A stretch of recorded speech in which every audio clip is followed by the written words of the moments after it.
안녕하세요. 저는 60대 중후반의 전업주부입니다.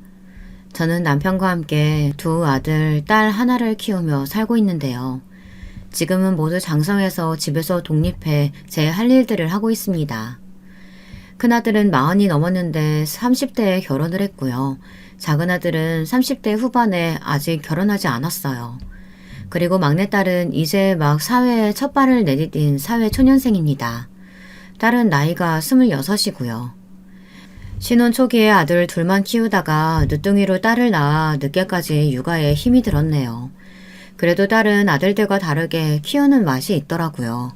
곱게 기른 딸이 대학을 졸업하고 바로 취업을 해서 얼마나 기쁜지 몰라요. 한데 저는 몇 년 전 제 둘째 아들을 어느 여자와 결혼시키려다가 파혼을 하고 말았어요. 그때 일만 생각하면 아직도 소름이 끼치고요. 꿈자리가 뒤숭숭합니다. 오늘 제가 드리고 싶은 이야기는 바로 저의 예비 며느리에 관한 이야기입니다. 아니 이미 파혼했으니 며느리도 아니죠. 그때는 그 예비 며느리라는 아이에게 속아 아들을 잃을 뻔했거든요. 이쯤 되면 여러분도 궁금하시지 않으신가요? 제 이야기를 듣다 보면 어쩌면 여러분들도 화가 나서 뒷목을 잡으실 수도 있고요. 소름 돋고 무서우실 수도 있을 것 같아요. 하지만 다시는 저와 같은 피해를 볼 사람이 없기를 바라며 이 사연에 빠지다의 사연을 보내게 되었습니다.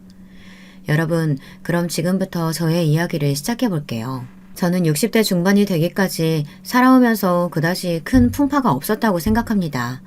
제 부모님도 아주 평범한 분들이셨고 제 시부모님도 막상 드라마에 나오는 그런 못된 시대 부모님이 아니셨어요.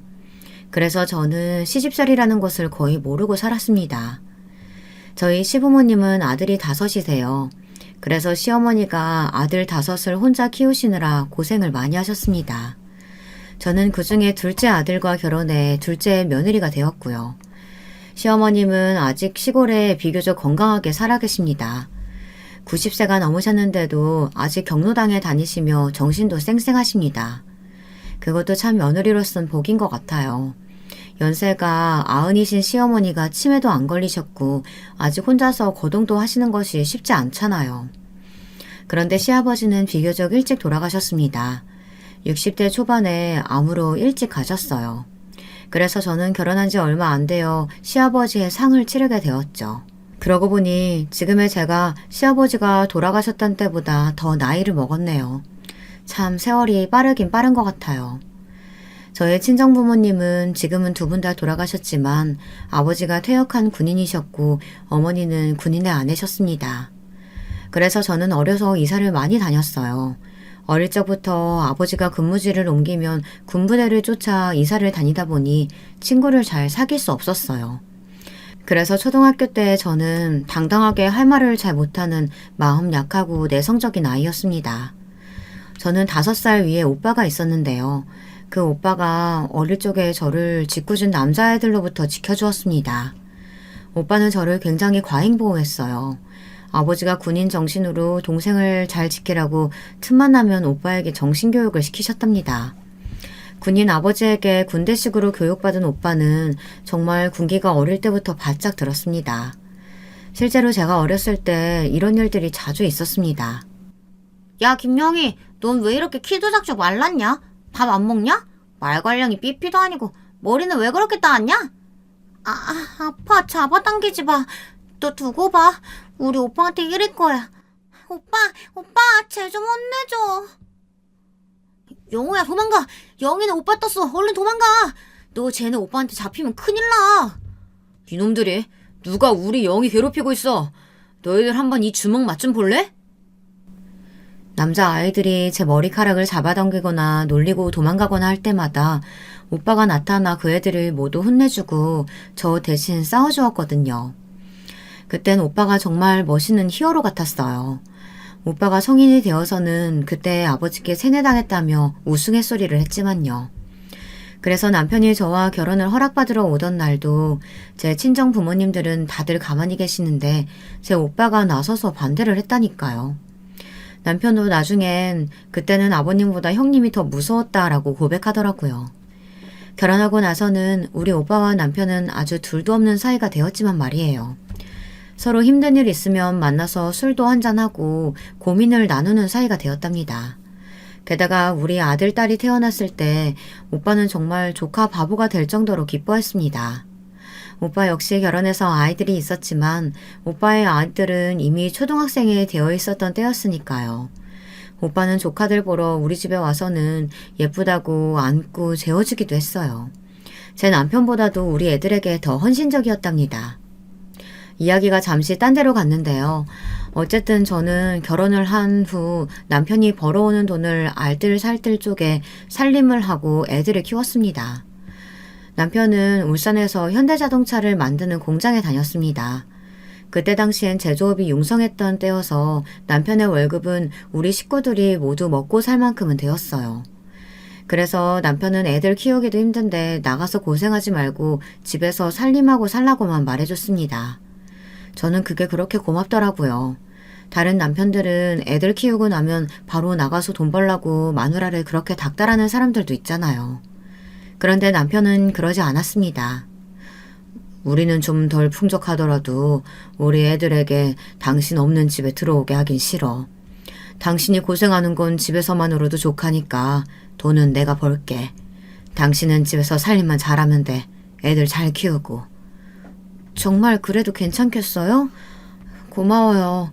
내가 아끼고 아껴서 살림 잘해볼게. 당신은 너무 무리하지 말아요. 처음부터 넉넉했던 결혼 생활이 어디 있겠습니까? 하지만 저와 남편은 울산 자동차 근처에 아파트 전세를 얻었어요. 그리고 그 집에서 애들이 초등학교를 졸업할 때까지 거의 10년을 넘게 살았습니다. 집주인도 좋은 사람이었고 그분도 울산 자동차 공장에서 일하는 분이었어요. 그래서 전세금, 보증금을 많이 올리지 않고 계속 재계약을 할 수 있었습니다. 지금 돌이켜보면 제 주위에 너무 좋은 사람들만 있었기 때문에 저는 사람을 너무 잘 믿게 되었는지도 몰라요. 나쁜 사람들에게 사기당하게 되면 의심이 많아진다고 하잖아요. 하지만 저는 주위에서 저를 속이거나 사기치는 사람이 없었어요. 물론 TV 드라마나 고발 프로그램을 보면 그런 범죄 사기꾼들이 많이 나오기는 합니다. 하지만 제가 이런 일을 당했던 적이 없어서 저는 순진하게 사람을 잘 믿었던 것 같아요. 저희 아이들도 바른 생활 사나이로 잘 자라주었습니다. 맏아들은 공부를 잘했어요. 그래서 서울에 있는 고려대 컴퓨터공학과에 입학했습니다. 제 남편은 그때 너무나 좋아했습니다. 남편도 큰아들이 좀 더 잘 돼서 집안을 일으켰으면 좋겠다고 생각했던가 봐요. 그렇게 큰아들은 서울로 유학을 떠났습니다. 그랬더니 남편의 수입만으로 현실적인 생활이 안 되는 거였어요. 큰아들에게 자취방을 얻어주고 대학 등록금을 냈더니 가게에 큰 구멍이 나고 말았습니다. 저는 남편에게 미안한 마음에 이제는 저도 나가서 돈을 벌어야겠다고 생각했죠. 하지만 이미 20년을 주부로 지내왔던 저를 선뜻 고용해주려는 곳은 없더라고요. 사무직은 써주는 데가 없고 저는 운전을 못하니 보험 영업이나 학습지 선생님은 할 수가 없었어요. 그렇게 몇 달간 벼룩시장 같은 생활정보지를 보며 저한테 맞는 알바 자리를 찾았지만 좀처럼 없더라고요. 그러던 어느 날 저는 동네 마트에 장을 보러 갔다가 계산원을 모집한다는 아르바이트 자리를 찾아냈습니다. 사장님은 워낙 제 얼굴을 알고 단골이다 보니 제가 거기서 일을 해도 되냐고 하니 당연히 좋다고 말했어요. 저는 너무 감사하고 기뻤습니다. 역시 일자리는 동네에서 찾는 게 빠르죠. 저는 남편이 알면 시끄러워질까봐 남편 몰래 그 마트에 아르바이트로 들어갔어요. 애들이 뭐 어차피 다 컸고 학교에 가고 나면 저녁까지 들어오지 않으니까요.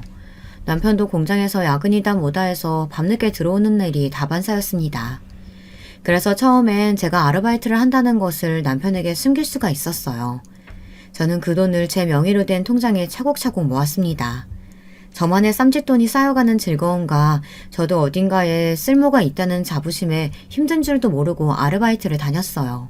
나중에 남편과 애들에게 도움이 될 날이 있을 거라고 생각하면서 말입니다. 그런데 생각보다 빨리 그 도움이 되는 날이 찾아왔습니다. 제 통장에 돈이 쌓여가기 시작했을 무렵 남편의 공장에 작은 사고가 있었거든요. 야간에 불 꺼진 공장을 돌아보던 경비원 아저씨가 실수로 담뱃불을 기계에 떨어뜨려 화재가 난 것이었어요. 놀란 경비원은 그 자리에서 불을 끄긴 했지만 기계가 타서 무슨 베어링이 고장났나 했다나 봐요. 그때 남편은 자동차 공장의 공장장이었습니다. 그 화재 사고로 몇백만 원 정도의 손실을 보았다고 하더군요. 불을 낸 경비원 아저씨는 당연히 회사에서 잘렸고 회사의 높은 사람들은 남편에게 책임을 물어서 3개월치 월급을 강봉시켰다고 하더라고요. 남편은 그 얘기를 저한테 미안해서 한참 동안 못하다가 아파트 관리비가 밀리자 그제서야 이실직고했습니다. 아파트 관리비를 못 낸 것이 3개월쯤 되자 관리사무소에서 직접 전화가 온 것이었어요. 저는 당연히 남편의 계좌에서 빠져나간 줄 알고 있었기에 좀 놀랐습니다. 그제야 남편은 저에게 이렇게 말하더군요. 미안해. 사실 내 관리 소홀 문제도 있었지 뭐. 하지만 당신한테 이야기할 수는 없었어. 당신이 집에서 고생하는데 내가 감봉되었다는 말을 어떻게 해. 게다가 회사에서 내 입지도 점점 좁아지고 있어. 그래서 매일이 살얼음판 걷는 기분이야. 그랬어요? 당신은 왜 그런 이야기를 안 했어? 사실 나도 당신한테 할 말이 있었는데. 저는 그동안 1년 정도 동네 마트에서 아르바이트 한 사실을 말했습니다. 저는 남편이 괜한 짓을 했다고 저에게 뭐라고 할 줄 알았어요. 그러나 남편은 안심했는지 크게 한숨을 쉬며 가슴을 쓸어내리는 것이었습니다. 그리고 제 손을 잡더니 이런 식의 말을 했습니다. 아유, 정말 다행이다. 고마워. 당신이 그동안 나 몰래 아르바이트 한다고 고생이 많았겠구려. 당신이 벌어둔 쌈짓돈으로 구멍난 우리 가게 경제는 어떻게든 메꿔질 수 있겠네. 근데 당신 혹시 그 일 힘들지는 않아? 힘들진 않아요. 1년이나 하다 보니 나도 손이 빠른 계산원이 되었거든요. 그리고 거기가 내가 다니는 단골 슈퍼라 팔다 못 파는 야채나 빵 같은 거 있으면 사장님이 그냥 주시기도 해서 좋아요. 이참에 나 당신한테 들킨 김에 계속 마트 다닐래. 이게 해보니까 돈도 쌓이고 소일거리도 되고 좋더구만. 그랬더니 남편은 마음에 큰 짐을 덜었다고 좋아하는 것이었어요. 그동안 남편은 결혼 초부터 큰소리 쳤던 것도 있고 해서 저금도 줄고 노후 대비가 안 되었어도 저한테 일을 나가라는 말을 할 수 없었다고 하더라고요.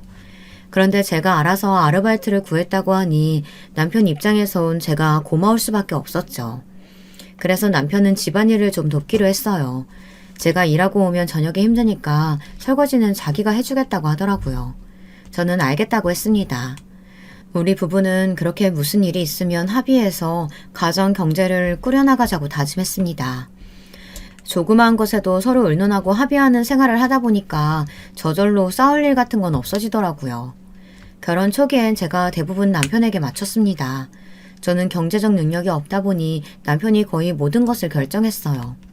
하지만 이제 저도 돈 버는 사람이라고 남편이 대우해주긴 하더군요. 저는 그런 점이 기분이 좋았습니다. 내 능력을 인정받았다는 생각이 들어 더욱 열심히 살게 되었습니다. 몇 년 전에 남편이 퇴직을 하고 나서도 저는 이 일을 계속하고 있어요. 벌써 슈퍼 근무를 한 지도 10년이 다 되어 가네요. 그동안 잠시 다른 일을 하기도 했고 일을 그만둔 적도 있었지만 다시 돌아오게 되었습니다. 사장님과의 의리를 저버릴 수 없었기 때문입니다. 사장님은 처음엔 저를 아르바이트로 고용했다가 제가 점점 일을 잘하니까 4대 보험이 되는 정직원으로 채용해 주셨습니다. 정말 고마운 일이죠. 이렇게 저를 알고 제 주변에 있는 사람들은 다 저에게 친절했습니다. 그때까지 저는 인간관계에 있어서만큼은 운이 좋았다고 밖에는 말할 수 없겠네요. 그런데 어쩌다가 제가 둘째 아들의 여자친구에게 속게 되었는지 궁금하시죠? 그 이야기는 조금 이따가 하도록 하겠습니다. 그러니 여러분 끝까지 잘 들어주시길 바랄게요. 저의 작은 아들은 어렸을 때 형보다는 공부를 잘하지 못했고 노는 걸 너무 좋아했습니다. 그래서 공부는 그렇다고 생각해 어려서부터 운동을 시켰어요. 초등학교 때는 축구에 빠져 있다가 중학교 때부터 농구를 하기 시작했습니다. 중학교 때 시작한 것 치곤 실력이 좋아서 고등학교 때도 학교 대표로 뛰곤 했죠. 그래서 저는 그 애가 농구로 대학을 갈 줄 알았어요. 하지만 둘째는 갑자기 음악을 하겠다고 하면서 밴드에 들어갔다고 해서 제 속을 좀 썩였습니다. 그것도 한창 공부를 해야 할 고등학교 3학년 때 말입니다. 저는 맨날 밴드 연습한다고 기타 사게 돈 달라고 하는 둘째 아이가 한심해 보였어요. 기타도 좋은 건 한두 푼 드는 것도 아니더군요. 뭐? 기타를 사겠다고? 그것도 일렉트릭인지 뭔지? 엄마는 허락 못한다. 정신 차려. 너 지금 고3이야. 다른 애들 다 공부한다고 난리들인데 너는 도대체 왜 이러니? 아, 엄마, 나 다 컸어요. 내 인생은 내가 알아서 한다고요. 그놈의 공부. 아, 이제 지겨워요. 나는 어차피 형만큼 공부를 잘하지도 못하는데 왜 자꾸 잔소리를 하세요? 형이 먹는데 갔으면 됐지. 왜 저한테까지 공부를 강요하시냐고요. 큰아들이 부모 말을 잘 듣는 온순한 아들인 반면 둘째는 예전부터 좀 자기 고집이 셌어요. 그리고 뭔가에 한번 꽂히면 주의가 안 보이는 스타일이었습니다.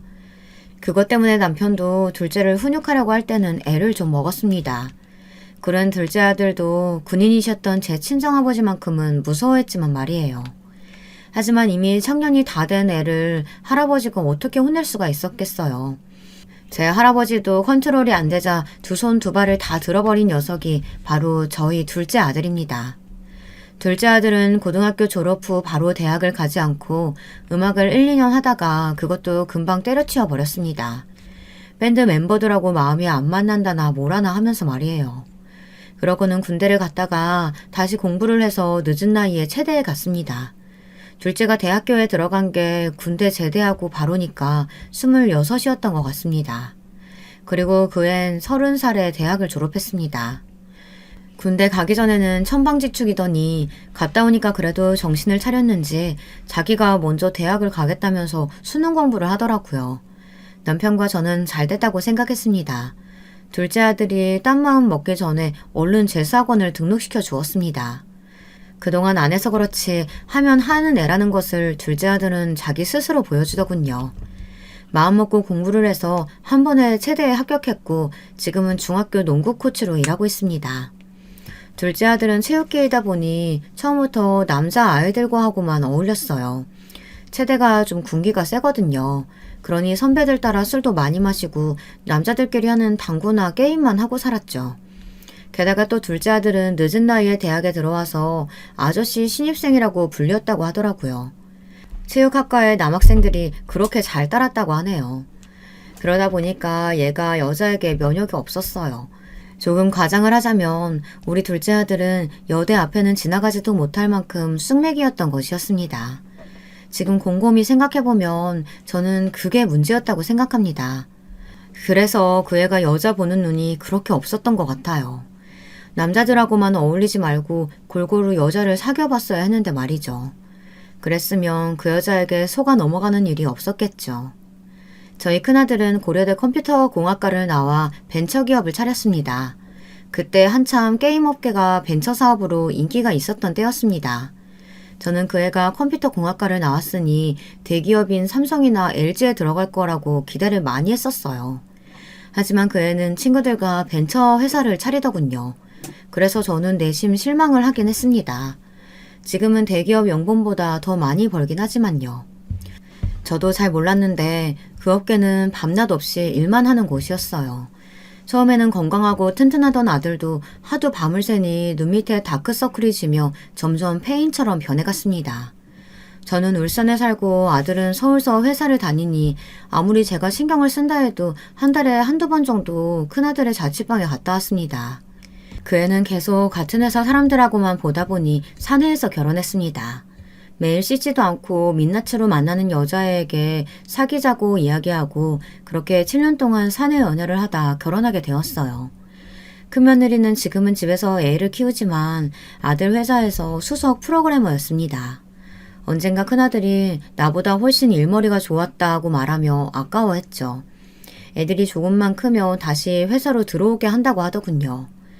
그 애들은 같은 직장을 다닌다는 공통점이 있어서인지 서로 배려도 하고 잘 사귀어서 결혼까지 꼴이나게 되었어요. 근데 문제는 둘째 아들이었습니다. 저는 첫째를 무사히 결혼시키고 나서 둘째에게 슬쩍 옆구리를 찔러보았습니다. 얘, 형도 결혼했고 너는 혹시 만나는 여자 없어? 있으면 언제든지 엄마한테 소개해줘봐. 엄마는 너만 장가 잘 가면 더 바랄 거 없어. 우리 딸이야. 제가 어련히 알아서 갈 거니까. 난 네가 제일 걱정이야. 도대체 여자 앞에서는 입이 붙어버리기라도 하니? 아, 엄마, 저 아직 취직한 지 얼마 안 됐는데 무슨 결혼 얘기를 해요. 너무 일러요. 저 이제 33인데 왜 그러세요? 33이면 남들은 이미 결혼했거나 애 낳을 나이야. 넌 대학 졸업도 늦게 했으니까 네 친구들은 이미 결혼한 애들도 있잖아. 둘째 아들은 이미 예상을 하긴 했지만 펄쩍 뛰면서 결혼을 안 하겠다고 하는 것이었어요. 아직 때가 안 됐다, 취직한 지 얼마 안 됐다라는 것은 그저 핑계에 불과했습니다. 둘째 아들은 어디 가서 자기 혼자 여자를 만나 저에게 데려올 깜냥은 안 되는 것이었어요. 그런데 그런 줄만 알았던 둘째 아들은 어느 날 정말 예쁜 아이를 데리고 와서 자랑스럽게 소개시켜주는 것이었습니다. 저는 그날 둘째 아들을 다시 보게 되었다고나 할까요? 엄마, 저 엄마 소원대로 결혼할 여자친구 데려왔어요. 어때요? 여기는 채이라고 유채이라고 해요. 나이는 30이고 지금 취업 준비 중이에요. 어머니 안녕하세요. 저는 유채이라고 합니다. 준호 오빠한테 말씀 많이 들었어요. 제가 교육행정직 1차 시험 합격했거든요. 그래서 곧 면접 볼 준비하고 있어요. 세상에 아들이 소개해준 여자는 정말 1등 신부감이 아닐 수 없었습니다. 곧 공무원이 될 여자라뇨. 그럼 얼마나 좋겠느냐고 생각만 하던 이상적인 며느리감이었습니다. 그 채이란 아이는 우리 둘째 아들이 코치로 있는 중학교에서 첫 발령을 받을 예정이라고 하더라고요. 저는 갑자기 궁금해서 예비 며느리에게 물어봤습니다. 둘이 어디서 만났느냐고요. 그랬더니 그 아이는 우물쭈물 대답을 회피하더라고요. 그 아이 옆에서 제 눈치를 슬슬 보던 둘째 아들이 대신 대답했습니다. 아, 사실 우리 동네에 도서관 하나 있잖아. 채이가 거기서 공부하는 중이었어요. 저도 시험을 보려고 책을 찾아 도서관에 갔는데 거기서 만나게 됐어요. 만난 지 한 100일 정도밖에 안 되었어요. 하지만 우리 정말 서로 사랑해요. 어? 뭐? 100일밖에 안 됐다고? 저는 아들의 말을 잘못 들었나 제 귀를 의심했습니다. 물론 그 아이는 신부감으로는 나무랄 데가 없었어요. 하지만 저는 만난 지 100일 만에 결혼을 결정해도 되나 싶었습니다. 그야말로 번갯불에 콩 구워 먹는 그런 스피드가 아니겠습니까? 걱정스러운 마음에 저는 그 채이라는 애에게 물어봤습니다. 그쪽 집에서도 우리 둘째 아들과 사귀는 것은 알고 있느냐 말이에요.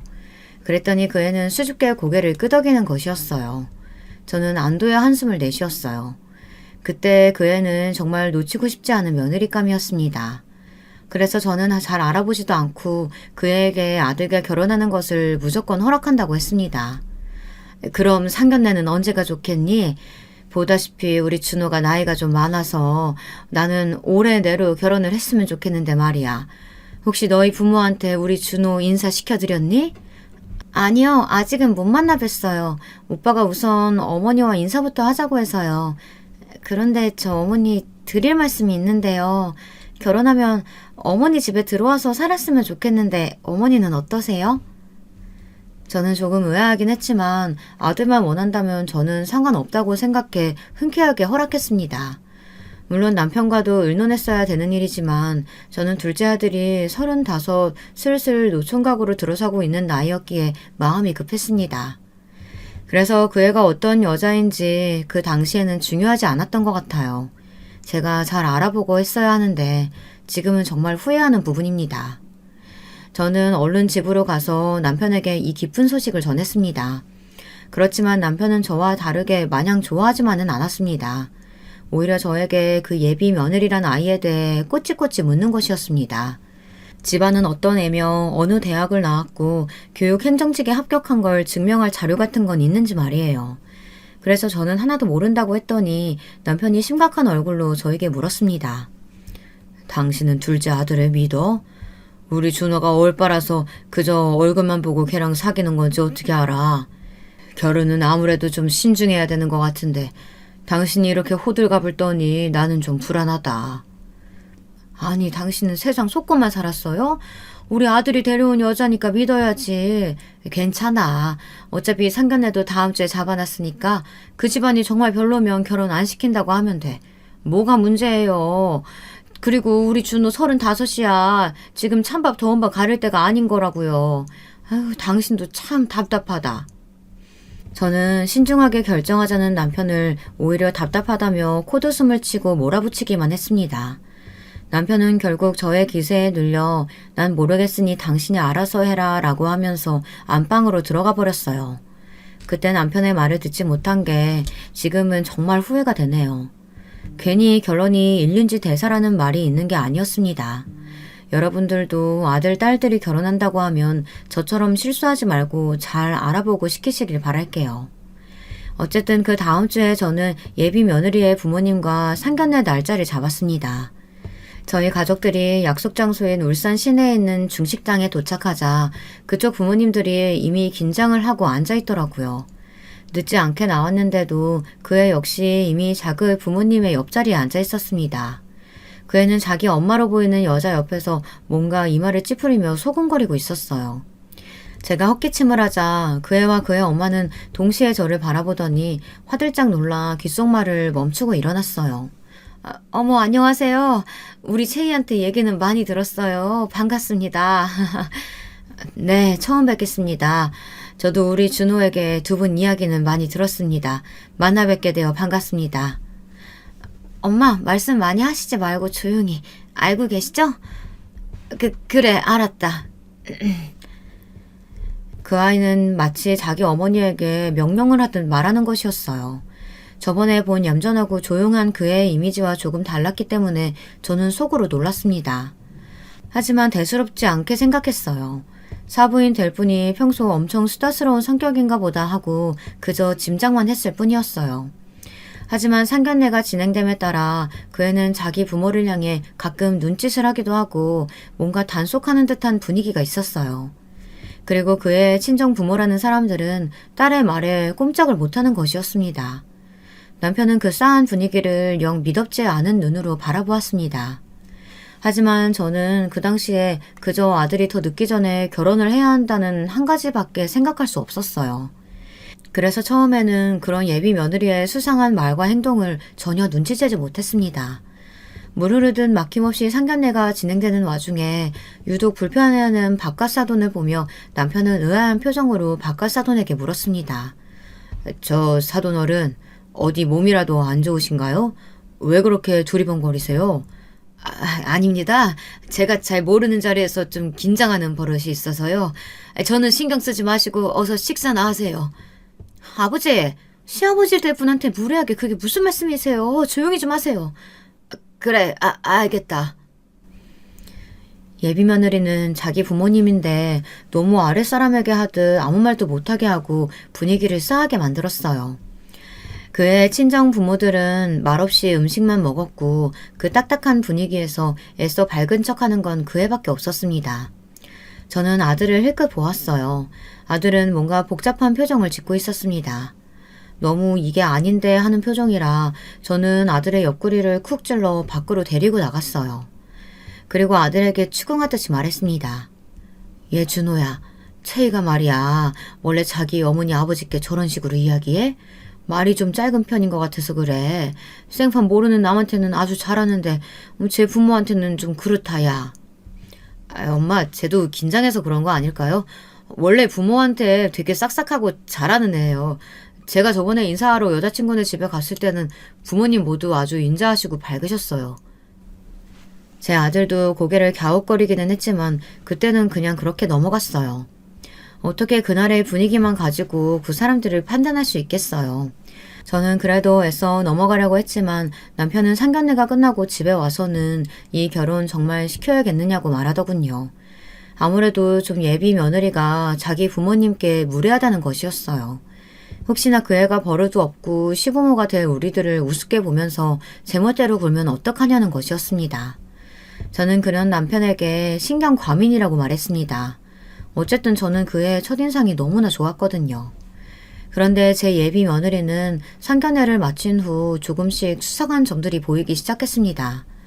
결혼을 하면 저의 집에 들어와서 살고 싶다는 것도 사실 시부모님을 모시려는 것이 아니었어요. 그런데 그때는 그 사실을 몰랐습니다. 어느 날은 이런 일이 있었어요.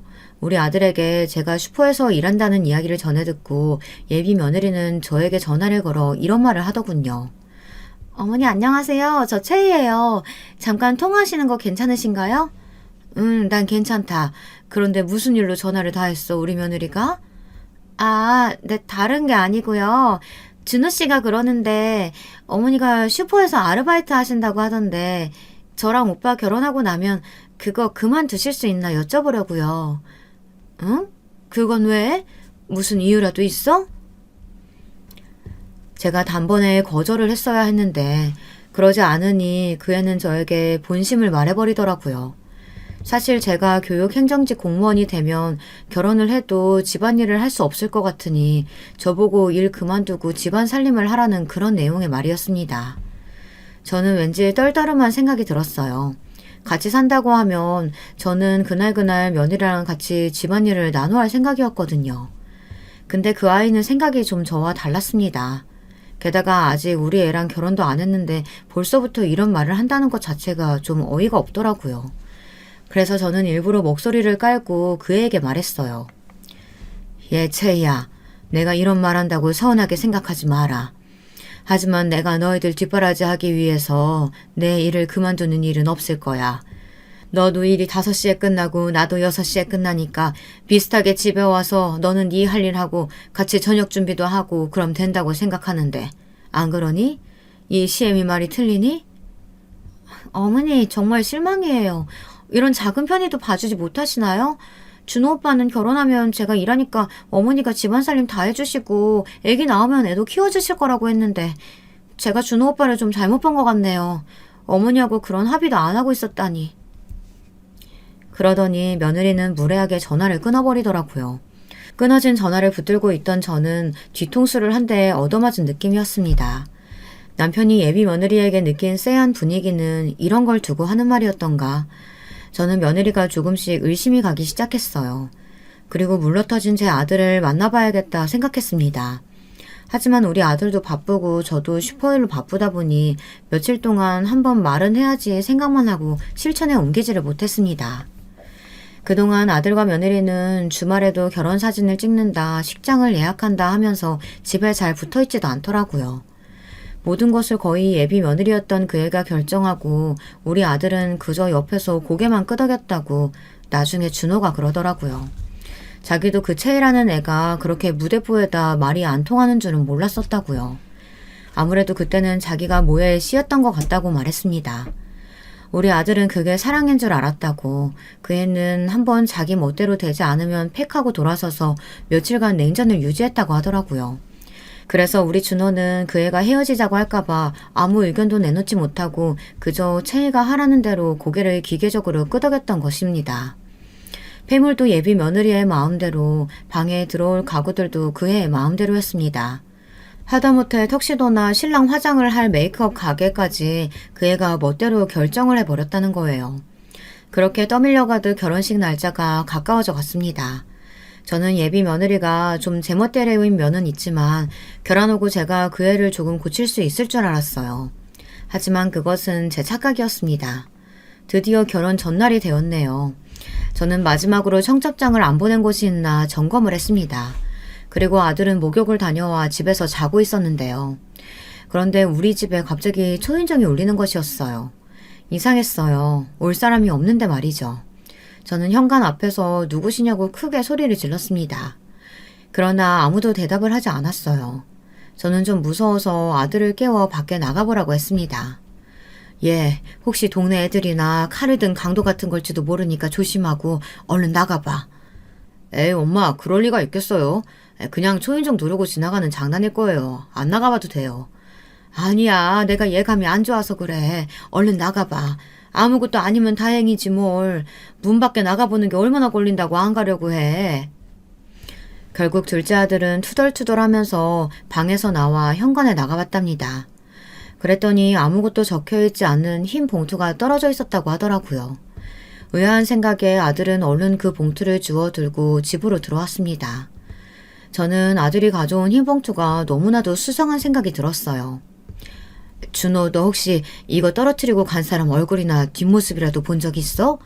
아, 왠지 꺼림직하구나. 모르겠네요. 밖에 떨어져 있길래 가지고 왔는데 발신인도 수신인도 없고. 아, 이게 뭐지? 무슨 광고지 같은 건가 보다. 어서 그냥 버리자. 일이 내봐. 저는 아들이 들고 있던 그 봉투를 낚아채서 봉투채로 그걸 쓰레기통에 버리려고 했습니다. 그러다가 혹시나 하는 마음에 안에 든 내용물을 꺼냈습니다. 그랬더니 거기엔 경악할 만한 내용이 담겨 있었던 것이었어요. 글쎄, 이런 내용이 타이핑으로 쳐져 있었던 것이었습니다. 당신 아들이 결혼하려고 하는 여자는 보험 사기꾼입니다. 만약 내일 결혼한다면 아마 당신의 아들은 한 달 안에 그 여자에게 죽음을 당할지도 모릅니다. 그러니 이 결혼은 취소하세요. 절대 시키시면 안 됩니다. 제 말을 믿으셔야 합니다. 이 편지의 내용을 보고 저는 눈이 휘둥그레졌어요. 그리고 제 둘째 아들에게 이 사실을 공유했습니다. 그랬더니 제 아들은 이런 못된 장난을 친 사람이 누구냐고 하며 마구 화를 내는 것이었어요. 저는 정말 이게 그냥 장난처럼 보이는지 아들에게 한번 알아봐야겠다고 생각했어요. 저는 아들을 데리고 그의 방에 들어가서 조용히 이야기했습니다. 사실 내가 상견례 때부터 좀 찝찝한 게 있었어. 그래서 너한테 물어본다고 말만 하고 이때까지 안 물어봤는데 너 솔직하게 대답해야 된다? 거짓말하면 안 돼? 네, 알겠어요. 저런 질 나쁜 장난 편지를 엄마는 설마 믿으시는 건 아니죠? 나도 거짓말이면 좋겠는데 그래도 확실히 할 건 해야 되지 않겠어? 너 결혼을 좀 미루더라도 지금 중요한 건 네 여자친구에 대한 정확한 사실을 알아내야 할 것 같아서 그래. 믿고 싶지 않았지만 그 이야기는 나중에 알고 보니 다 사실로 드러났습니다. 이 사실을 알고 나서 저는 등줄기에 소름이 쫙 끼쳤습니다. 그럼 지금부터 제가 그 예비 며느리라는 아이에 대해 알아본 사실을 청취자 여러분들에게 말씀드릴게요. 제 예비 며느리의 민낯을 철저하게 파헤쳐 보겠습니다. 우선 저는 아들과 예비 며느리의 결혼식장을 취소시켰습니다. 그리고 영문을 몰라하는 그 애에게 가서 익명의 편지를 보여주었어요. 그랬더니 그 애는 갑자기 무서운 표정을 짓고 저와 아들을 빤히 쳐다보는 것이었습니다. 제 아들은 그렇게 비열한 예비 며느리의 표정을 처음 봤다고 하더라고요. 그러면서 그 애는 뻔뻔하게 그건 사실이 아니라고 발뺌을 하는 것이었습니다. 도대체 누가 이런 사실도 아닌 모함하는 편지를 보낸 거야? 어머니, 저 정말 아니에요. 저 준호 씨랑 사랑해서 결혼하려는 거지 보험 사기 치려고 만난 거 절대 아니에요. 솔직히 말해봐라. 정말 그러니? 그렇다고 보기엔 네가 우리 아들을 꼬셔서 들게 한 생명보험 개수가 너무 많은 거 아니야? 그래, 나도 이상하다고 생각했어. 채희 네가 해달라고 해서 그때는 내가 일일이 살펴보지 않고 서류에 사인을 했었지만 사실 내가 생명보험에 암보험까지 들어야 할 만큼 건강이 나쁘지는 않잖아. 그런데 이제 와서 생각해보니까 네가 교묘하게 나를 조종한 게 맞는 것 같아. 지금이라도 이 사실을 알게 돼서 다행이지. 생각만 해도 끔찍하다. 사실 저는 식당을 취소하고 예비 며느리와 삼자 대면을 하기 며칠 전부터 아들을 먼저 추궁했습니다. 그랬더니 아들은 그 애가 권하는 대로 보험 서류 몇 개에 사인을 해주었다는 것이었어요. 그 애는 정말 교묘하게 아들을 조종해서 그 서류를 내밀었다고 하더라고요. 저는 너무 분통이 터져서 우선 제 아들의 등짝을 몇 대 때리고 말았습니다. 그리고 화를 내며 아들을 향해 소리쳤어요. 너는 무슨 생각인 거니?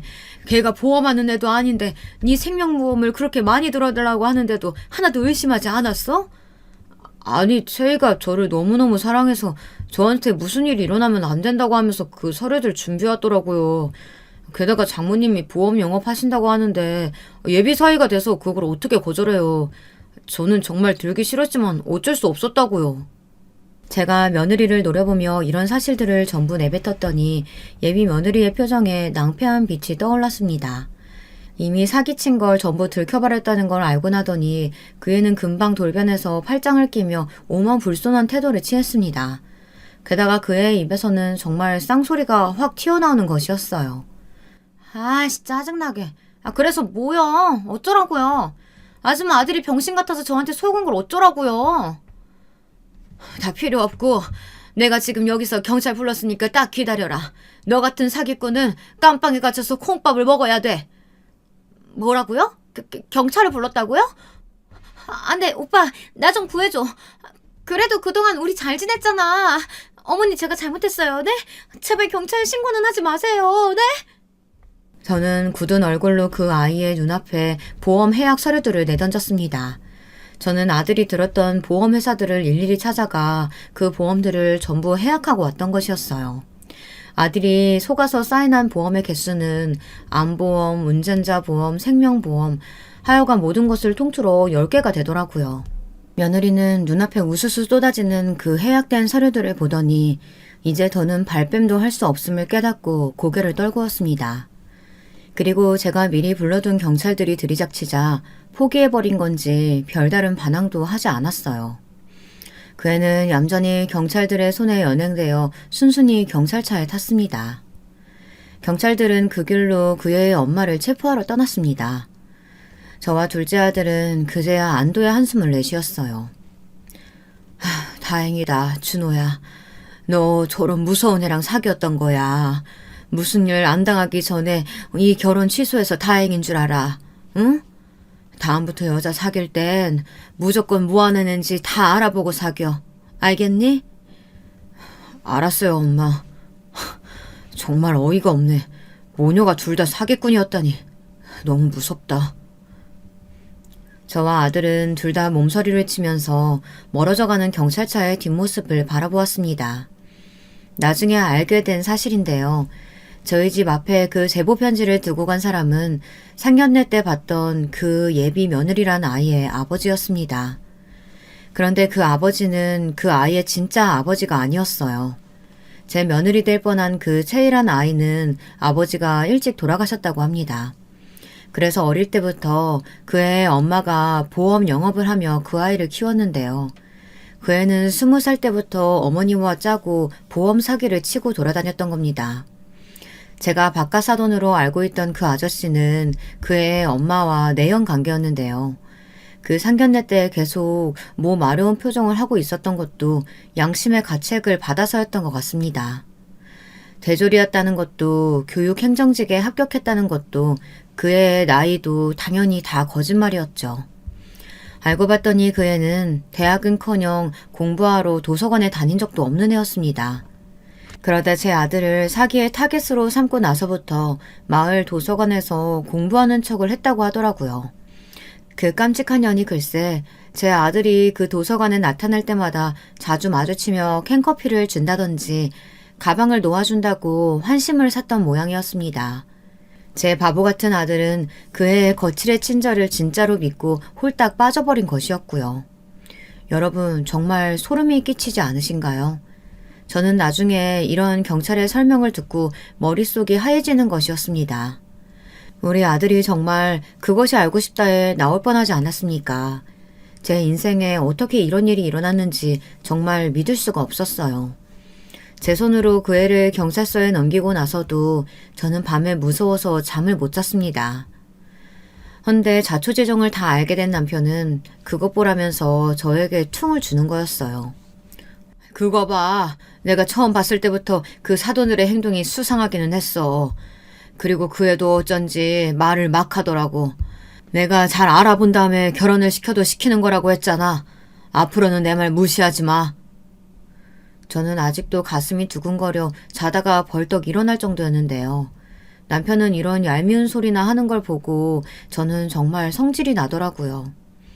하지만 남편의 말이 하나도 틀린 게 없으니 뭐라고 하지도 못했습니다. 저는 분한 마음을 누르면서 남편의 말에 동의할 수밖에 없었습니다. 그래, 당신이 다 옳다 옳아. 당신 정말 잘난 사람이야.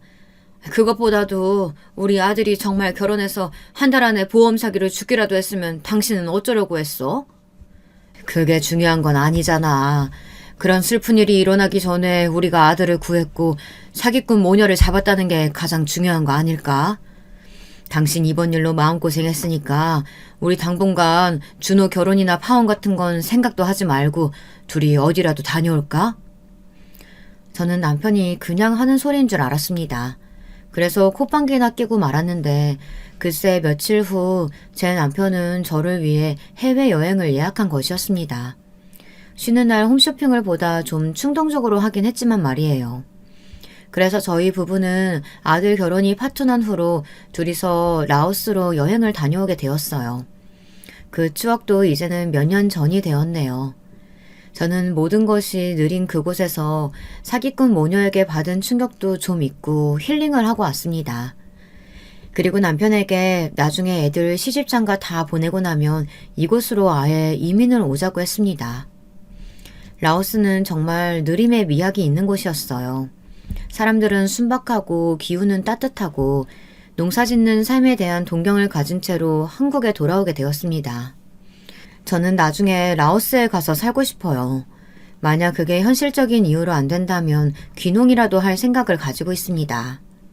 울산도 꽤나 큰 도시인데 대도시엔 범죄도 많고 너무 복잡하고 애들이 다 출가하고 나면 저는 초록초록한 시골에 내려가서 꽃을 심고 마당을 가꾸면서 살고 싶은 마음이네요. 여러분, 제 이야기는 여기서 마치겠습니다. 오늘 제 사연 어떻게 들으셨는지 궁금하네요. 늙음하게 무서운 일을 당할 뻔하였지만 그래도 아들이 무사한 것을 다행으로 알고 살고 있습니다.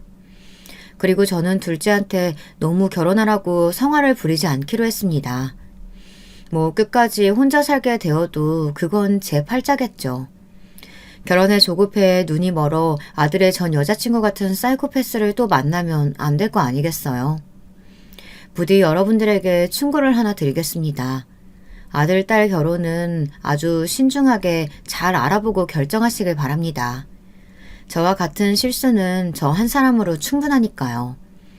저도 다음에 아이들이 배우자를 데려오면 아주 뒷조사를 철저히 하고 나서 허락을 하든 결혼을 시키든 할 것 같습니다. 이런 무서운 실수는 다시는 일어나지 말아야 하니까요. 그럼 즐거운 하루 되시길 바랍니다. 긴 글 읽어주시느라 수고하셨습니다. 감사합니다. 안녕하세요. 여러분들은 살면서 가족들이 속썩이거나 힘들게 한 경험 혹시 있으신가요? 저는 가족이란 이름 때문에 정말 많은 세월 고통받고 살아온 사람인데요. 이런 제 경험담 여러분들에게 들려드리면 혹시 도움받으실 분들이 있을까 싶어 사연을 남겨봐요. 부족한 글솜씨이지만 도움되길 바라는 마음으로 시작해볼게요. 먼저 저는 앞서 말씀드렸듯 허구한 날 사고치는 남동생과 오빠에 끼어 어린 시절을 보내다 왔는데요. 저희 오빠와 남동생을 한마디로 말하면 그냥 철없는 사고뭉치였어요. 둘이 모였다 하면 도둑질하고 약한 애들 놀리고 괴롭히고 학교를 뒤집어 놓는데 그걸 수습하는 건 제 몫이었죠. 도둑질하면 어떻게든 물건 찾아 제자리에 갖다 놓고 약한 애들 괴롭히면 달려가 선생님을 크게 부르고. 근데 이것도 한계가 있더라고요. 둘 다 머리가 커지니 제멋대로 날뛰기 시작하는데 남동생은 제가 누나인데도 불구하고 네가 뭔데 까부냐는 식으로 대했고 오빠도 별다를 거 없었죠. 아휴, 정말 쟤들 때문에 집안 조용할 날이 없구나 없어. 두 형제 때문에 골이 아픈 건 부모님도 마찬가지였어요. 한숨을 달고 사셨던 부모님도 언젠간 너무 화가 나서 자식만 아니면 내다 버리고 싶다는 푸념까지 늘어놓으시곤 했습니다. 하지만 저는 저 나름대로 부모님을 향해 나름의 애환이 있었습니다.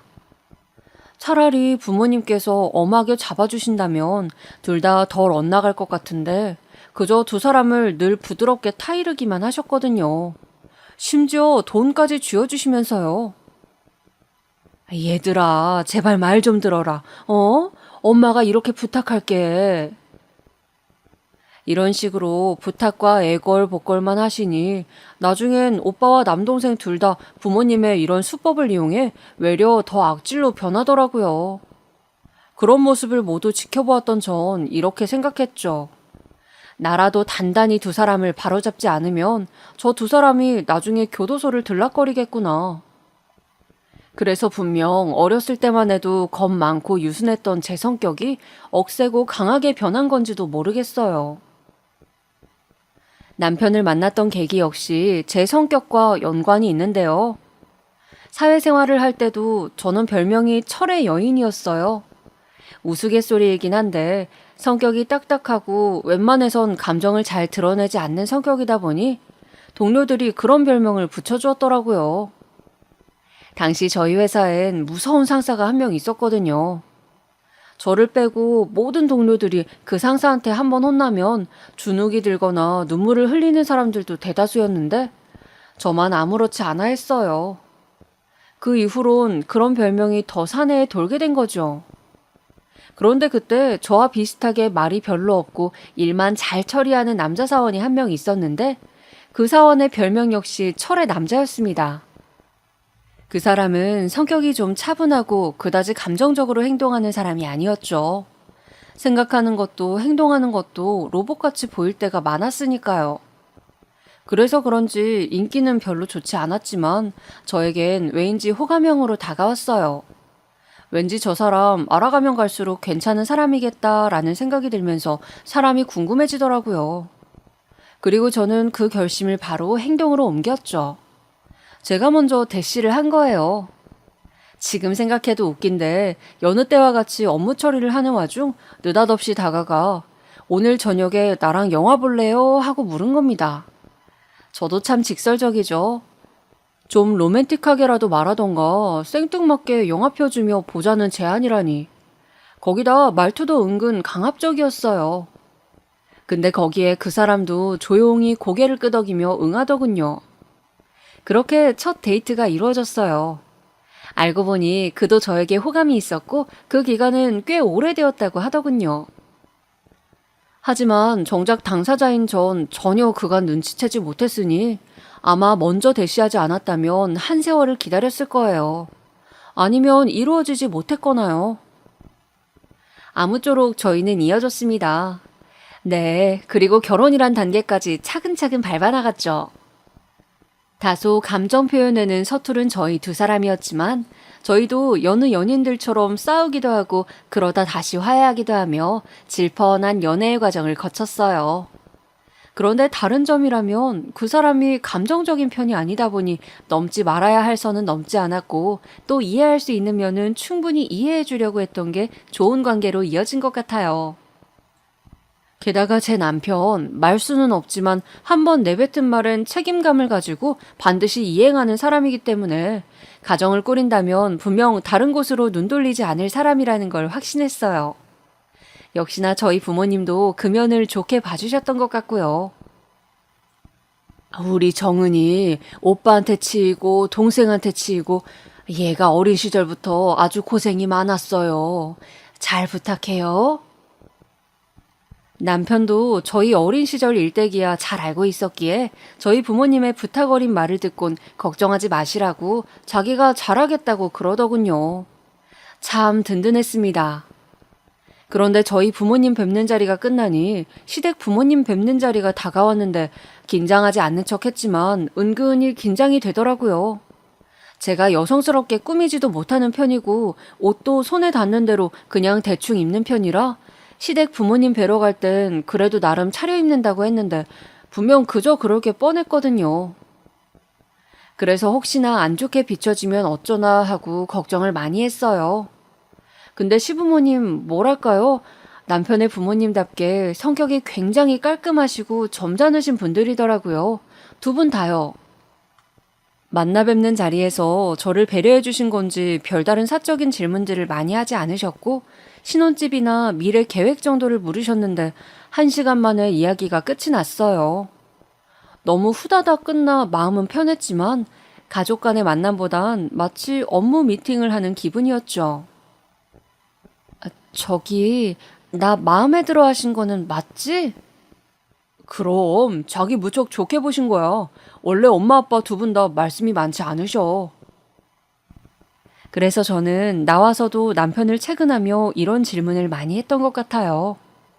저도 성격이 워낙 단순한 편이니 알겠다 하며 집으로 돌아왔고요. 남편이나 남편 부모님이나 비슷한 결을 가진 사람이구나 생각하니 마음이 편했어요. 근데 신기한 건 남편과 달리 남편의 남동생 2명은 결이 또 다르더라고요. 마치 저희 집처럼요. 남편한텐 2명의 남동생이 있었는데 2명 다 만나보니 굉장히 쾌활하고 밝은 성격이었어요.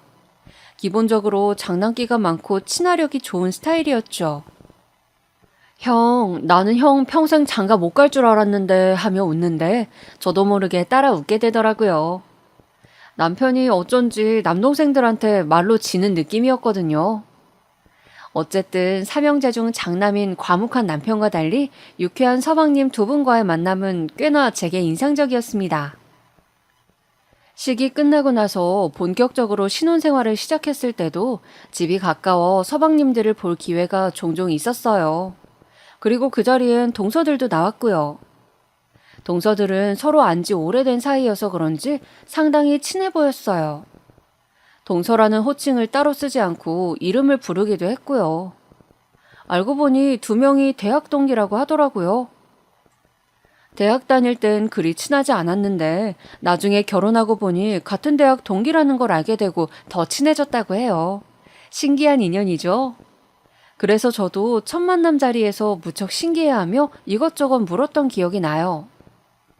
근데 그런 동서들의 태도가 조금씩 변하기 시작했던 건 아마 처음 맞이하는 명절 때부터였을 거예요.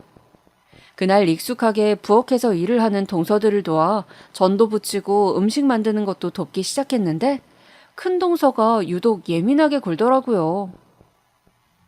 형님, 이거 소금 이렇게 많이 넣으시면 안 돼요. 어머님이 짠 음식 얼마나 싫어하시는데요. 이러면 저희만 혼나요. 아, 그래? 몰랐네. 알겠어. 조심할게. 형님도 참 요리 안 해보셨어요? 자취해보셨대 놓고 요리 안 해보신 사람 같네 꼭. 이렇게 대놓고 무안을 주는데 솔직히 할 말이 없더라고요. 아, 내가 거의 사먹는 편이었어서 요리는 별로 안 해봤어.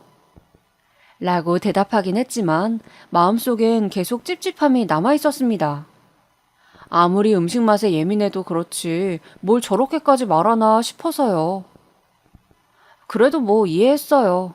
작은 동서가 와 그러길 원래 큰 동서가 음식 간 맞추고 하는 걸 되게 중요시 생각하는 사람이라고 하더라고요. 그러니 그럴 수 있겠다 생각하고 넘어갔죠. 근데 여기서 일이 끝나지 않았어요. 저녁 식사를 하고 상을 치운 후 간단히 과일을 먹는 자리가 있었는데요. 마침 동서 두 명이 같은 대학을 나왔다고 들었기에 대학 이야기를 이어가고 있었는데 갑자기 동서들이 저한테 대학을 어디 나왔냐고 묻더라고요. 아, 나는 서운대학교 나왔어. 네? 아, 진짜요? 아, 형님, 거기 지방에 있는 대학 맞죠? 서울 아니고요. 그렇지. 아, 그렇구나. 나는 또 아주버님이 데려오신 분이라 형님도 엄청 좋은 학교 나오신 분인 줄 알았어요. 아, 그런 게 뭐가 중요해. 형수님 미모면 뭐 중졸이라도 상관없을 것 같은데? 안 그래, 형? 아유, 그래도 아주버님은 유명한 대학 나오셨잖아요. 형님 나오신 곳이랑은 레벨이 다르긴 하죠. 서방님들이 애써 분위기를 띄워주긴 했지만 동서의 말은 어딘지 이상했습니다. 사실 제가 나온 지방의 대학교, 그래도 저희 지역 아이들은 무척 가고 싶었던 학교 중 하나였거든요. 동서들은 서울에서 태어나 자랐다고 하니 모를 수도 있겠다 싶었지만 저희 지역 나온 학생들이라면 다 아는 곳이었어요. 나름대로 제가 나온 대학교에 자부심이 있던 저로선 조금 기분이 상해 열심히 설명할 수밖에 없었죠. 근데 두 사람은 들은 척도 안 하며 그냥 네만 하더라고요. 아무튼 이날 두 동서들 때문에 기분이 상당히 잡쳤습니다. 그런데 이때부터 시작이었어요. 이걸 제 약점이라고 생각이라도 한 건지 동서들이 은근슬쩍 비꼬기 시작하더라고요. 어느 날 제가 동서들과 서방님 만나는 모임에 나가 맥주를 한잔하고 있었을 때 남자들이 나가니까 대뜸 그러는 겁니다. 형님, 제가 남편한테 들었는데 형님이 먼저 고백하셨다면서요? 아, 대시? 응, 대시는 내가 먼저 했어. 영화 보러 가자고 엄청 멋없게 했지. 아, 그랬구나, 역시. 그래도 사귀자는 고백은 남편이 했어. 남편이 나한테 먼저 호감을 갖고 있었다고 하더라고. 아유, 설마요. 어? 그럴 리가. 아주버님 같은 분이 형님을 먼저 좋아했다고요? 그냥 아주버님 하는 말 너무 액면 그대로 받아들이신 거 아니에요? 남자들 원래 고백할 때 그런 멘트 많이 써요. 아니야, 진짜야. 이 친구도 나한테 그렇게 말했는걸? 나한테 어떻게 데이트 신청할지 6개월도 넘게 고민했다고. 근데 동서, 아주버님 같은 분이 나를 이라니. 뭐 우리 남편에 비해 내가 너무 아니라는 얘기인가? 동서, 장난인 거 알겠는데 그러지 마. 그러다 내가 진짜 오해라도 하면 어쩌려고. 그런 말 하는 거 아니야. 오해요? 형님, 저는 솔직하게 말씀드린 건데요. 사실 아주버님이 워낙 스펙도 뛰어나시고 외모도 출중하신 건 맞잖아요. 집안도 괜찮고, 아니에요? 그럼 형님은 형님이 더 낫다고 생각해요? 아니, 누가 낫다기보다는, 아니, 그런 걸 꼭 따져야 하는 건가? 듣자 하니 좀 기분이 나쁘네. 무슨 일이야? 그때 다행히 남편이 들어와 적절한 타이밍에 이야기를 끊어줬으니 망정이지. 안 그랬다면 시시콜콜한 말싸움으로 번졌을지도 모르는 일이에요. 대체 왜 누가 못났고 나은 걸 따지는 건지, 제 앞에서 그런 말을 하는 심보는 뭔지 이해도 안 됐을 뿐더러 당하고 나니 어처구니가 없더라고요. 결국 제 성격답게 기분 나쁘단 말을 대놓고 끄집어냈지만 저도 왠지 동서들과 크게 싸운 것 같다는 생각이 들어 찝찝하기 그지 없었어요. 그러나 나중에 동서들이 먼저 죄송하다며 말이 심했다고 사과를 먼저 해왔고 저도 좋게 넘어가 주었습니다. 그러던 중 집안에 일이 하나 생기게 되었는데요. 그날은 서방님 두 분이 저희 집에 놀러 온 날이었는데 다니던 회사를 나와 같이 회사를 차리기로 했다고 하더라고요. 정말요? 사업이라는 게 스트레스 많이 받을 텐데 괜찮겠어요? 모르겠어요, 형수님. 그래도 뭐 한 번은 도전해봐야죠. 안 하면 평생 후회할 것 같아서요. 그래요. 이왕 하는 거 잘 될 거예요. 열심히 해봐요. 저는 그때 진심으로 잘 되길 응원했고 실제로 잘 되었을 땐 제 일처럼 축하해줬어요. 옆에서 지켜보진 못했지만 남편 통해 서방님들이 고생하고 있는 걸 들었고 몇 번 얼굴을 볼 때마다 정말로 고생하는 티가 팍팍 났었거든요. 어떤 날은 저한테 농담 삼아 형수님 저 소주 좀 사주실래요? 회사가 망할 것 같아요 라며 투정도 부렸고요. 근데 그 노력이 결실을 맺었다고 하니 당연히 다행스럽고 기뻤습니다. 문제는 동서들이었어요. 사업이 잘 되면서 동서들의 어깨가 하늘 높이 올라간 것이죠. 사실 서방님들이 저희 남편에게도 같이 사업을 하자고 권유를 했지만 남편은 지금 다니는 회사가 안정적이라는 이유로 거절을 했거든요. 근데 동서들은 그걸 콕 집어 이야기하곤 했어요. 어머 형님 어떡해요. 형님만 득을 못 봐서. 그러니까 저희 남편이 하자고 했을 때 같이 하시지. 근데 어쩔 수 없지 뭐. 이미 지나간 일이잖아. 그래도 우리 남편 지금 다니는 회사에 만족해. 만족이야 하시겠죠. 근데 저희들이 괜히 죄송스러워 그러죠. 어? 동서들이 왜? 아니 그렇잖아요. 아주버님이 장남인데 동생들이 잘 됐으니까요. 아휴, 어머님도 어제 그 말씀 하시던데 제가 고개를 못 들었다니까요. 나라도 어떻게든 그때 아주버님도 같이 하라고 권유했어야 하나 봐요. 이런 식의 말들이 명절날 수도 없이 날아왔어요. 그것도 가끔은 남편 앞에서도 그런 입방정을 떨더라고요. 나중에는 서방님이 그만해 왜 안 해도 될 말을 굳이 해라며 막았지만 동서들이 일부러 그러는 게 눈에 빤해 속에서 화가 부글부글 끓어올랐어요. 저희가 먼저 질투라는 감정을 드러낸 것도 아닌데 왜 먼저 나서서 있는 척을 하는 건지, 잘 나간다는 유세를 그리도 떨고 싶은 건지, 그런 동서들의 태도가 너무 저급해 보이더라고요. 거기다 남편은 남편대로 자존심이 상했을 것 같아 신경이 쓰였죠. 그래도 워낙에 무던한 성격이라 그런지 한번 슬쩍 물어봤는데 다행히 별 타격을 입지는 않은 것 같더라고요. 뭐 그렇게 말할 수도 있지. 난 신경 안 써. 사업이라는 건 잘 되다가도 안 될 수 있는 거잖아. 나는 안정성이 제일 중요한 사람이라 별로 모험을 하고 싶진 않아. 남편은 지금 선택해도 사업은 안 할 거라며 자기 체질이 아니라 딱 잘라 말했어요. 남편이 오히려 그렇게 단호하게 말해주니 제 입장에선 마음이 편했어요. 아무쪼록 그 일은 그렇게 넘어가졌어요. 하지만 가끔 만날 때마다 서방님들 회사에 거액의 투자자가 생겼다, 자금 생겼다 하는 이런 묻지도 않은 말들을 줄줄이 말할 때면 애써 무시하려고는 했지만 머리가 지끈거리고는 했죠. 그러던 어느 날 저희 친정에 좀 큰일이 생기게 되었는데요. 바로 사고뭉치 오빠와 남동생, 이 형제가 이상한 곳에 투자를 했다가 쫄딱 말아먹은 거예요. 그것도 부모님까지 꼬드겨 빼낸 돈이었고 오빠와 남동생은 사기꾼 노릇까지 해 다른 사람들 돈도 싹 날려버렸죠. 아, 정말 가슴이 타들어갈 노릇이었습니다. 엄마가 울면서 전화가 와 앞으로 어떡하면 좋으냐고 하는데 저도 모르게 버럭 소리를 지르고 말았죠. 엄마, 그러니까 내가 오빠한텐 돈 절대 해주지 말랬잖아. 왜 해줘서 일을 이 지경으로 만들어? 아, 나도 모르겠다. 이제 어떡하니? 갈 데도 없는데 당장 길거리에 나앉게 생겼는데. 그러면 안 된다는 거 알지만 그 상황이 되니 너무 속상해 저도 감정적으로 되더라고요. 거기다 눈물까지 나더라고요. 울음은 남편이 퇴근할 때까지 이어졌는데 평소 늘 강하고 억센 모습을 보였던 저이기에 남편은 이런 제 모습을 보고 깜짝 놀랐죠. 왜? 무슨 일이야? 말을 해봐. 남편은 남편답게 차분하게 어떻게 된 일인지를 물었고 저는 여차저차 상황을 설명했습니다. 그러자 남편이 바로 일단 장모님과 장인어른을 우리 집으로 모셔오자고 하더라고요. 엄마랑 아빠를? 지금 어디 갈 데 없으신 거잖아. 일단은 모셔와서 자립하실 수 있으실 때까지 우리가 보살펴드리자. 사실 저는 그때 남편 잘 만났다는 생각을 참 많이 했어요. 너무 고마웠죠. 자기 집 일도 아니고 저희 집 일에 그렇게 발벗고 나서주는 결정이 쉬운 건 아니잖아요.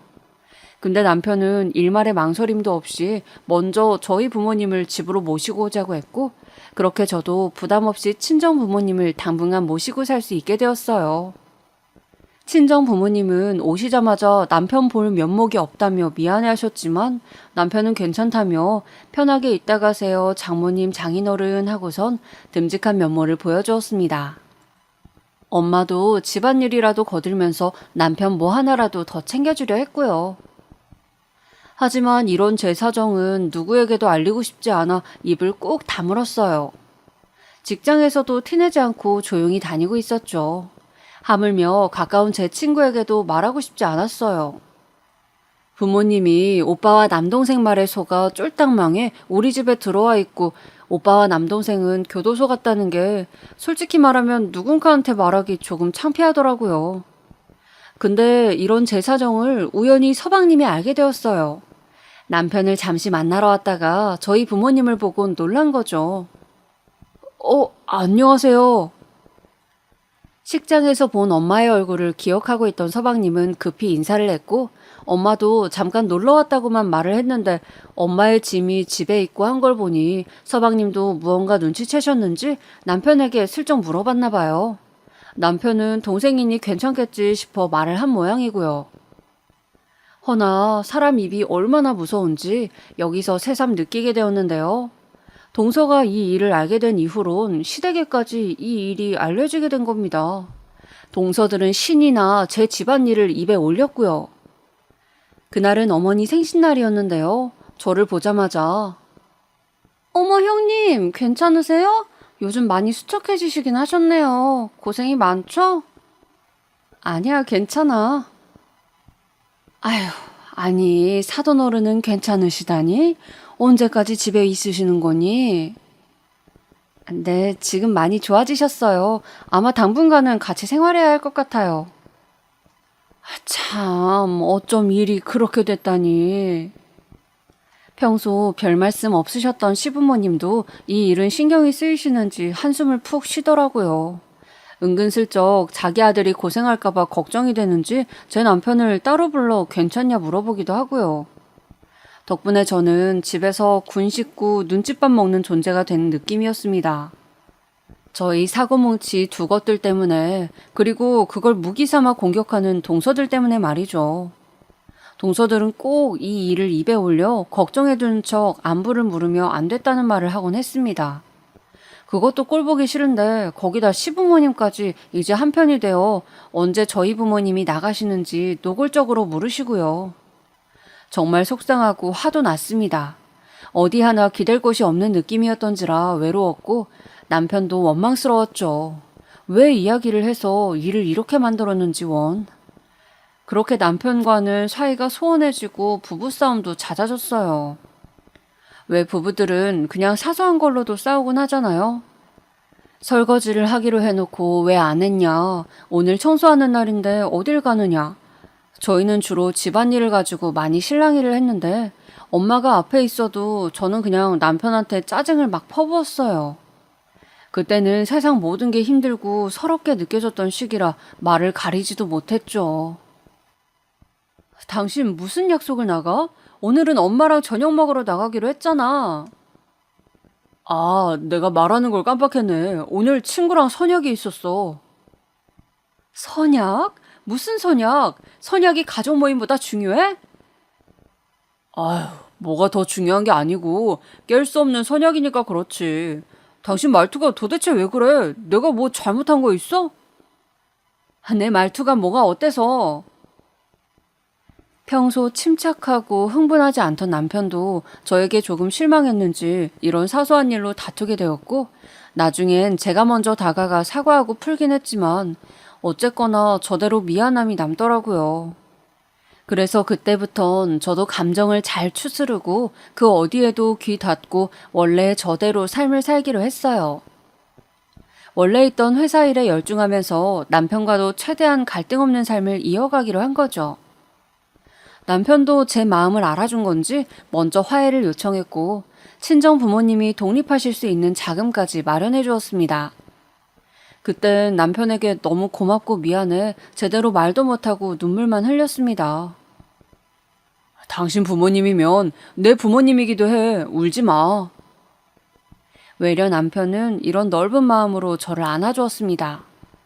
그런데 그렇게 천천히 가정의 평화를 되찾고 있을 무렵 동서들에게서 집들이를 한다고 연락이 온 겁니다. 오랜만에 온 연락이었는데 받자마자 어딘지 불길한 느낌이 들더라고요. 형님, 저희가 이번에 이사를 갔잖아요. 형님께서도 오시면 좋을 것 같아서요. 어머님도 아버님도 다 모셔놓고 할 거니까 꼭 오셔야 돼요. 아, 그래 알겠어. 네. 아, 그리고 집들이 선물은 안 사오셔도 돼요. 받은 게 많아서요. 저야 동서들의 집들이 초대가 달갑지 않았지만 그렇다고 안 갈 수도 없었어요. 선물은 뭘로 할까 고민하다 괜히 이상한 선물 들고 왔단 얘기는 듣기 싫어 고급 와인을 한 병 들고 갔죠. 작은 동서가 와인을 가끔 마신다는 이야기를 들은 적이 있었거든요. 그렇게 이사간 집에 들어서니 동서는 거의 융 드레스 같은 걸 입고 화려한 장신구들을 잔뜩 단 채 저를 맞이하더라고요. 멀리서도 그 장신구들의 빛이 너무 눈부실 정도였습니다. 거기다 집안 곳곳엔 그림이 담긴 액자들이 있었는데 인사치레로 제가 멋있다고 하니 그래요? 역시 제 안목이 괜찮았나 봐요 하며 잔뜩 허영심을 뽐내더군요. 형님, 근데 집들이 선물로 와인 사오셨네요. 어머, 너무 센스 좋으시다. 고마워요. 잘 마실게요. 괜히 부담드린 거 아닌지 모르겠어요. 부담은 무슨 동서가 좋아한다니까 다행이네. 동서는 기분이 좋은지 시부모님이 있어 그런지 다행히 집들이 선물도 꼬투리 잡지 않고 지나갔고요. 그리고 와인을 함께 마시며 오랜만에 대화다운 대화를 하고 집에 갈 무렵이었는데요. 갑자기 술에 약간 취한 것 같은 작은 동서가 큰 동서를 어느 방으로 부르더니 둘이서 뭔가를 속닥거리더라고요. 그냥 하는 대화라면 신경도 안 썼겠지만 제 이름이 중간중간 들리는 것 같아 가까이 가 듣게 되었어요. 대화의 내용은 상당히 충격적이었습니다. 오늘 큰형님 입고 오신 옷 보셨어요? 저 정말 쪽팔려 죽을 뻔했다니까요. 밖에서 안 만났으니 망정이지 도대체 무슨 정신으로 저런 시장 옷을 주워 입고 다니는 거예요? 동서도 나랑 똑같이 느꼈구나? 나도 그랬어. 무슨 재활용품에서 주워온 것 같더라니까. 내가 지적하려다가 동서 집들이고 하니까 겨우 참았잖아. 아유, 지적해주지 그러셨어요. 전 진짜 지방대 출신 형님 예전부터 쪽팔렸는데 저렇게 옷 막 입고 남의 집 집들이 오는 거 보니까 앞으로는 상종도 하지 말아야겠어요. 우리가 형님 대접해주니까 더 나대는 것 같다니까요. 그러니까 말이야. 앞으로는 선을 그어줘야겠어. 같은 사람이라도 급이 있는 건데 저런 사람과 같은 며느리 취급받는 거 불쾌해 죽겠어. 거기다 아까는 김치 국물도 막 흘리며 먹던데 진짜 못 배운 거 티내는 것도 아니고. 형님도 보셨어요? 콩가루 집안인데 당연히 그런 걸 제대로 교육받았을 리가 없죠. 젓가락질도 이상하게 하는 거 알아요? 듣는 내내 온몸에 소름이 돋았습니다. 뚫린 입이라고 막 내뱉으며 킬킬대는 동서들을 보니 완전 유치원생들이 따로 없더라고요. 저는 부글부글 끓어오르는 화로 머리가 어질거리는 걸 느꼈습니다. 저는 조용히 문을 닫고 동서들에게 다가가 말했죠. 지금 뭐 하는 짓들이야? 어머, 형님 왜요? 다 들었어. 그러니까 모르는 척 마라. 근데 이것들은 사람이 아닌 건지 부끄러워하는 기색조차 없더군요. 용서를 구하려는 기색도 없이 제 얼굴에 대곤 또 한 번 깨르르 웃더니 정확히 이렇게 말했습니다. 아, 들으셨구나. 그럼 뭐 어쩔 수 없죠.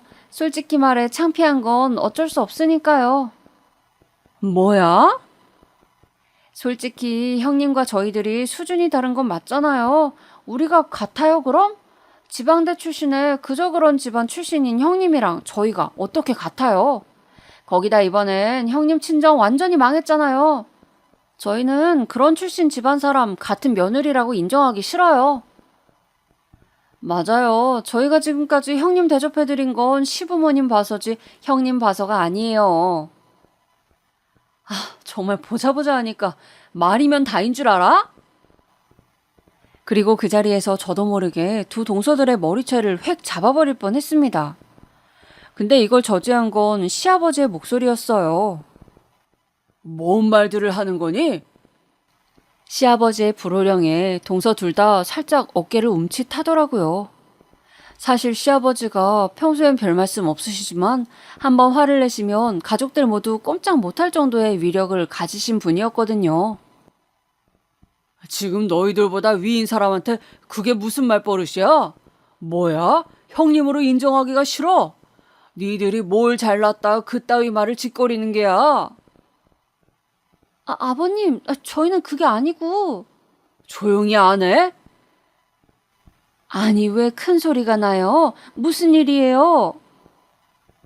시부의 엄한 목소리에 집안 식구들이 졸지에 모여들었고 저는 그 자리에서 모두가 들을 수 있도록 동서가 한 이야기들을 말하려 했으나 동서들은 먼저 선수를 쳤습니다. 아니에요. 저희는 정말 억울해요, 아버님, 어머님. 형님이 저희에게 먼저 으름장을 놓았어요. 자기 집안 무시하지 말라고. 그래서 저희도 화가 나 그런 발언을 한 거예요. 아가 사실이냐? 저는 해명을 하려 했지만 그걸 막아선 건 시어머니였습니다. 여보, 됐어요. 뭘 잘못을 추궁해요? 그냥 넘어가요. 얘들아, 앞으로는 이런 소란 없도록 해라. 알겠니? 둘째, 셋째, 너도 앞으로는 말 조심들 하고. 시어머니는 급하게 시아버지를 데리고 밖으로 나갔고 제가 당한 일은 얼떨결에 그렇게 끝이 나버리고 말았습니다. 오히려 시어머니는 나중에 저와 동생들을 한데 모아놓고 서로 사과하라는 식의 말을 하더라고요. 도대체 온갖 폭언을 당한 내가 왜 사과해야 하는 건지. 사과할 게 없다 말하자 그렇게 안 봤는데 고집이 세다며 고개를 절레절레 저으셨습니다. 사실상 시어머니는 제가 마음에 안 드셨던 게 분명했습니다. 그러지 않는다면 이런 일이 일어났을 때 은근슬쩍 동서들 편을 들며 제게 사과하라고 요구하셨을 리가 없을 테니까요.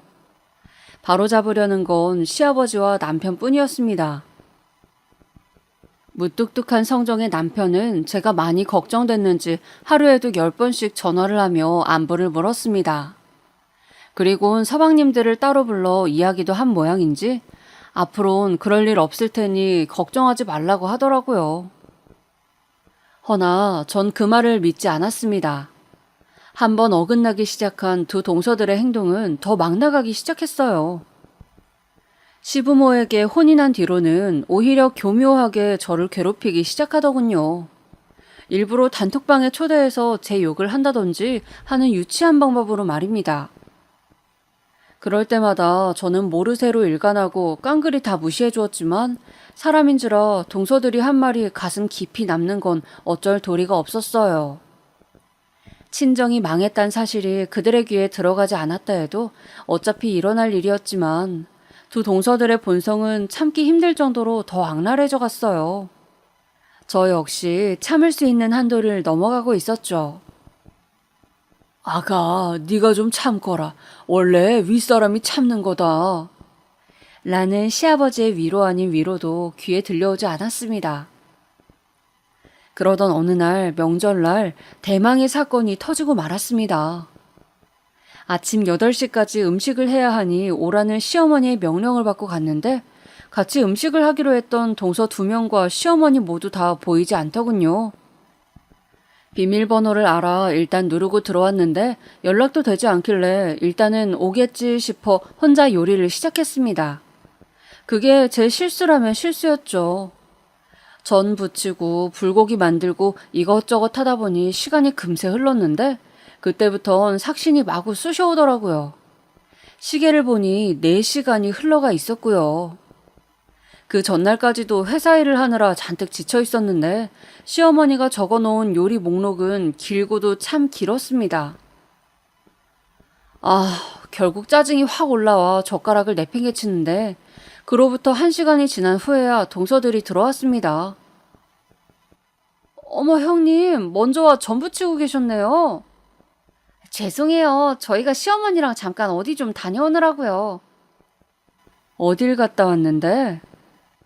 백화점이요. 추석이라 이벤트를 많이 하더라고요. 형님, 혹시 또 노하실까봐 형님 선물도 사왔어요. 그러니 화 푸세요. 동서들, 지금 몇 시야? 우리 오늘 8시까지 만나기로 하지 않았어? 지금 이 손수건이 중요한 게 아니고 명절 음식을 다 나한테 맡기면 어쩌자는 거야? 죄송하다고 말씀드렸잖아요. 형님 또 화나셨어요? 근데 여기서 웃긴 건 뒤이어 들어온 시어머니가 그러시더군요. 예, 내가 백화점 가자고 했다. 설마 너 혼자 음식했다고 그러는 게야? 걱정 마라. 우리도 할 거니까 이제부터 윗사람이 돼서는... 어머님, 그게 아니고요. 아유, 어머니, 형님한테 그냥 맡겨요. 형님이 잘하시는데요. 맞아요, 어머님. 허리도 안 좋다 하셨잖아요. 그들의 대화는 가관 그 자체였습니다. 기름때 잔뜩 묻은 앞치마를 입은 저를 두고선 일을 시켜야 한다 하는데 꼭지가 슬슬 도는 게 느껴졌어요. 그렇게 머리 뚜껑이 열리려던 찰나 동서가 자기 지갑을 찾더니 5만 원짜리 지폐를 한 장 건네며 에이, 아무리 그래도 형님인데. 형님, 여기 수고비 드릴게요. 이거 받으시고 전 붙이세요. 됐죠? 라고 말하더군요. 저는 조용히 5만 원짜리 지폐를 받아 꼬깃하게 구긴 후 일자로 쫙 찢어 동서의 면상에 던졌습니다. 어머 형님, 뭐 하시는 거예요? 지금 제 돈 찢으셨어요? 찢었어. 그리고 오늘은 니들 둘 다 나한테 좀 맞자. 뭐라고? 저는 앞뒤 볼 것 없이 바로 두 것들의 머리채를 휙 잡아버렸습니다. 저도 모를 힘이 단지에서부터 끌어올라왔는지 시어머니조차 밀치고 동서들의 머리채를 잡고 미친 듯이 흔들어 버렸죠. 분명 요리하느라 온 진이 다 빠져 있었는데도 불구하고 그 상황에서는 폭발적인 힘이 뿜어져 나오더라고요. 나중에 들어온 서방님들과 남편이 허둥지둥 달려와 저를 말렸습니다. 그런데 남편이 저를 말리려더니 서럽더라고요. 그래서 제가 엉엉 울면서 지금껏 있던 일을 남편에게 모두 말했죠. 역시나 남편의 표정은 무섭게 변해갔고 그 후 믿을 수 없는 일이 벌어졌어요. 남편이 조용히 주머니에서 핸드폰을 꺼내더니 다들 핸드폰 확인하세요 라고 말하더군요. 핸드폰? 당신도 핸드폰 확인해봐. 남편의 말에 저도 일단은 얼결에 핸드폰을 확인했는데 충격적인 사진들이 있더라고요. 바로 두 동서가 팔짱 끼고 나이트에 들어가는 사진, 남자들과 나오는 사진들이었습니다. 지금부터 날짜별로 전송할 거예요. 뒤이어 남편이 한 말과 함께 날짜별로 동서들이 나이트에서 나오는 사진, 남자들과 함께 모텔로 들어가는 사진들이 전송되었습니다. 서방님을 포함해 가족 모두가 아무런 말을 하지 못했죠. 그야말로 얼음 같은 침묵이 흘렀습니다. 이 침묵을 깬 건 손뼉이 뺨을 치는 소리였습니다. 첫째 서방님이 동서의 뺨을 내려치는 소리였어요. 못된 년, 내가 걸리지 말라 했지? 여보, 내가 가려한 게 아니고 작은 동서가 나를 꼬셔서. 지금 이 상황에서도 누굴 탓하고 싶어? 여보, 정말 미안해. 내가 잘못했어.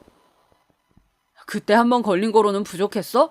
소송이혼 들어갈 줄 알아. 각오하고 있어. 그제야 저도 돌아가는 상황을 눈치챌 수 있었습니다. 알고 보니 남편은 서방님에게 은밀히 동서들의 바람에 대해 들은 적이 있었고 행적이 의심스러워 흥신소를 고용해 동서들의 뒤를 밟아 사진 증거 자료를 받았다고 하더라고요. 언젠가 밝힐 날만을 기다리면서요. 근데 늘 저를 무시하던 동서들이 기어이 선을 넘자 남편도 참지 못하고 터뜨려 버린 거였죠. 서방님들에겐 상처가 될 테였지만 동생들도 정신 차리고 이혼했으면 하는 마음에서요. 나중에 제가 왜 나한테 미리 말하지 않았냐고 물었는데 남편 역시 흥신소를 고용하기 전까진 확실치 않아 말하지 못했다고 하더라고요. 아무쪼록 명절날 흥신소에서 저에게 큰 선물을 안겨준 것과 다를 바 없었습니다. 거기다 대학 동기였던 그들이 나란히 쌍으로 바람을 피웠다는 사실은 역겹기 그지 없었어요. 심지어 둘은 대놓고 인터넷 커뮤니티를 돌아다니며 남자를 구한다는 말까지 쓰고 다녔다고 하더군요. 파도 끝도 없이 나오는 더러운 행위들에 숨이 막혀올 지경이었죠. 서방님 중 한 분은 그 충격으로 알아 누우실 지경이었고요.